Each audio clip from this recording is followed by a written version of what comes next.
I made a video that's just like this a long time ago called I Love Physical Media and Why It's Important. And this is kind of a riff on that, but it's more just like an update. I think it's a more articulated version of what I wanted to say because I still love physical media. So that's what I'm doing today. I'm kicking off back the monthly series of me talking about something that I love. And I wanted to talk about something that I love today that I felt was kind of going away. I don't know if I'm going to be able to find it, but I took a video in Target in Savannah a long time ago when I went to look for something, and I usually just walk through the movie aisle just for like, I wish I had that purposes, and I come to find that there is no movie aisle anymore. There's a clearance rack for all the extra stuff that they had, but even that's still kind of expensive. That was really disappointing because I love physical media, and I'm going to explain why. So stick with me, gang. Do I look better with glasses on or off? Anyways, what is physical media? It's the physical version of media. Do you want to see some examples? I love to show it off. I mean, you can see behind me, there's that thing way over there. That's a bunch of physical media. There's this thing right behind me, and then there's two more right here. You might have seen it in another video. In the last I Love Physical Media video, I showed off a lot of what I already owned, but today I want to give you guys specific examples of some of my favorites. I hope this will be in the Criterion collection soon, just because I think the filmmakers did a really good job making these movies. It's Varsity Pictures. So that's pretty cool. This trilogy came out in around 2010. I'm hoping we get a Criterion collection soon. Maybe a 4K restoration, you know? Okay, in all seriousness, I do love the Fred movies. I mean, look at this. Oh, gosh. Probably some of the best movie nights I had with friends in high school. Seriously. So that's one version. Another version of a DVD, but this one's kind of peculiar, is my Edward Scissorhands copy. This was in a thrift store, and I was like, what? Why? It's a tin copy?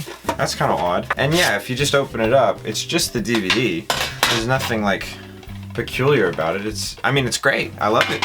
It was cheap too. I love it. Mwah. Speaking of like tin cans, although these are called steelbooks, this is my favorite steelbook I own. I own a few, but this is the Knives Out steelbook. I want a Glass Onion steelbook so freaking badly. I'll pay $50 for it. No, I won't. That's too expensive. And then probably the coolest Blu-ray case that I have. Isn't this awesome? Yeah, I haven't opened this since I bought it, and I even bought it in a video a while ago. But look at this. Okay, I can't open the box, and I don't really want to right now, but look at this Scooby-Doo Where Are You Blu-ray set. It's a haunted house. It's so freaking cool. You take the top off, and they got all the movies in there. They also have a few other things, like a little booklet and a keychain. It's so cool. I love Scooby-Doo. I'm a huge fan of Scooby-Doo, and I will make a Scooby-Doo video one day. But for now, you just get to see how cool of a box that is. Speaking of cool movie boxes, I got a house it's a big box. And let's round it out with some physical media that I love to collect. That's very cheap, and you can find in usually any Goodwill store, especially the big ones. VHSs. Look at this VHS of South Park. And these are very damaged, but I still love them so freaking much, because they just look so good. And I love having these physical media pieces. Okay, last one that I'm gonna show off. Another VHS, Evil Dead 2. However, this is brand new. This came out a few months ago, a year ago, I don't know. It took forever just to get to me. It took like a year. But look, it's a real VHS copy of Evil Dead 2. And it's so freaking awesome. So yeah, that's all the physical media that I own. I mean, not all of it. That's just those are just some of the highlights. Oh wait, I had another highlight, but I couldn't get it out. This is probably my favorite bit of physical media of all time. You know I love a good themed packaging. I got the Scooby-Doo Haunted House, the Home Alone paint bucket, and I also have, if you know the show Dexter, a Blu-ray case of the slides. The blood slides that he collects as a serial killer, there's a case of Blu-rays that look just like that, and they're like filed and everything. And it's kind of broken a little bit, but I'm still very happy with it. I don't even care about broken physical media. I'm just happy to own something, you know? And I guess that's what I want to get into today. Why is physical media important? Why should you care about it?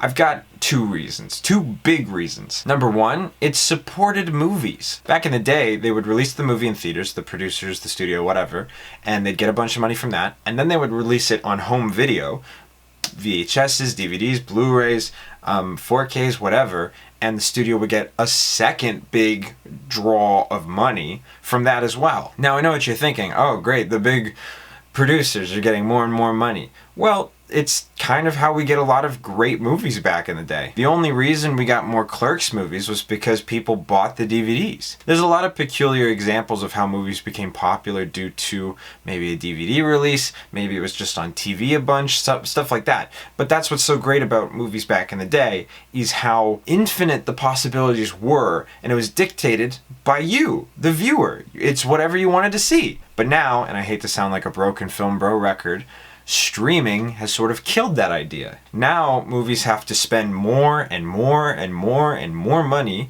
on their movies in order to get more and more and more and more money at the box office. It's a way bigger gamble nowadays. And streaming is just such an unfamiliar territory. It's part of the reason why there was all those strikes 2 years ago, because there wasn't really any specific or dictated rights for writers and directors and actors and all that jazz. Streaming is not this evil thing. It's just this thing that boomed in popularity. There's too many options nowadays, but it's fine. I get it. The companies want to be involved. At some point, I have a feeling it's all just going to combine together anyway. I have a feeling that streaming is just going to copy what cable did and just do that again with like different networks, but they're streaming services instead. Streaming is a major convenience for the consumer, and honestly, it's for the best for the most part. However, it's still so new in a financial and cinematic sense. Netflix is still figuring out if they want to go to the movie theaters, which they freaking should. I loved seeing Glass Onion on the big screen. So streaming service is really new, but unfortunately it's killing the physical media industry because nobody needs to own a copy anymore. They can just rent a copy. However, that gets into dangerous territory because, point number two, things don't last. Here's a tweet from Warwick Davis, the great Warwick Davis. He's been in so many classic movies, such as Willow, which Disney Plus, when they started getting going, they were like, oh, we need a bunch of IP related content.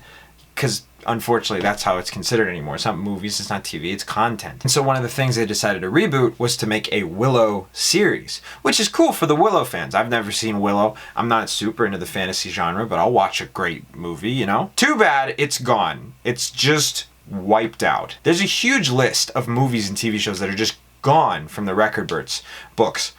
And they've gone somewhere, but nobody knows. And I'm not just talking about the ones where the studios make a whole movie and use it as a tax write-off because they're scamming the guy. I would have loved to see Batgirl. And that Looney Tunes movie. The Looney Tunes movie looks so good. And yeah, it was just disappeared. Warwick Davis tweeted out, this image just came up in a photo memory. A BTS shot from the Willow series. It's a travesty that Disney Plus values shareholders over subscribers in their creative decision making. It's true. It's really unfortunate. I want to work for these companies one day. There's so much that I want to do in the entertainment industry, but it is so depressing and it's so hard to feel excited when it feels like the industry, no matter where you are, whether you're just some kid on YouTube or an incredible acting legend, they can just pull the rug out from under you and you're done. That's it. It's gone. But I want to focus on the point of shareholders over subscribers. Yes, it's a business. They care more about money than they do the people paying the money. Unfortunately, that's something I understand. But imagine that Netflix was the only place you could watch the Fred trilogy. I'm realizing this is a bad example for most people. Imagine the only place you could watch Knives Out was in Netflix. And then Netflix just deleted it. It was my favorite movie of 2019, or it's at least up there. It's one of my favorite films of all time. I love it. I appreciate it so much. It's incredible art. It's somebody's art. You know what? Screw you. Whether it is the Fred trilogy or Knives Out, this is somebody's art. This is somebody's passion and creativities channeled into something that I can consume and appreciate. These are made by people that want to make people happy. And nowadays, because streaming is just a rentable like location for media, they can take it away, and that's it. I don't buy physical media because I think all of it's going to go away at some point and there's no way you're ever going to be able to watch anything ever again. And then I'm like, haha, you're not invited to my bunker while I watch Evil Dead 2 on VHS. I buy it because I appreciate what it represents to me, and I appreciate having a physical copy of whatever this is with me. But in a practical sense, yeah, you probably should buy some of your favorite movies and TV shows, because at least you'll have it. At least it's yours. Warwick Davis isn't the only one that's ever spoken out about this dilemma, but it's just so upsetting to see how easy it is for something that you could love to disappear, even though you're a paying customer. You're there to enjoy whatever they're offering. Not anymore, it's gone. I get frustrated over this stuff. Not enough to not be hireable. I love entertainment. I love this industry so much. Clearly I love movies and TV shows. So it's so disappointing to see when movies and TV shows are treated poorly in a way. That was somebody's art. And you're saying, screw it. Who cares? Luckily, I'm able to appreciate a lot of different people's art because I own the physical media. This isn't an endorsement to buy physical media. I'm not saying you have to. I'm saying I love doing it, and for the most part, it's pretty cheap. And I think you should too for your favorite movies and TV shows. But I also get it, because a lot of times they're very, very, very, very, very freaking expensive. That's a lot of money. Anyways, that's all I had to say about physical media. That was my little rant. But let's end it on a happy note. I love physical media. I can't wait to talk about more stuff that I love on this channel. I'm still figuring out what I'm gonna basically say about all that. But we'll get to that when we get to that. Because for now, I love physical media. Thank you guys so much for watching, and I'll see you next time.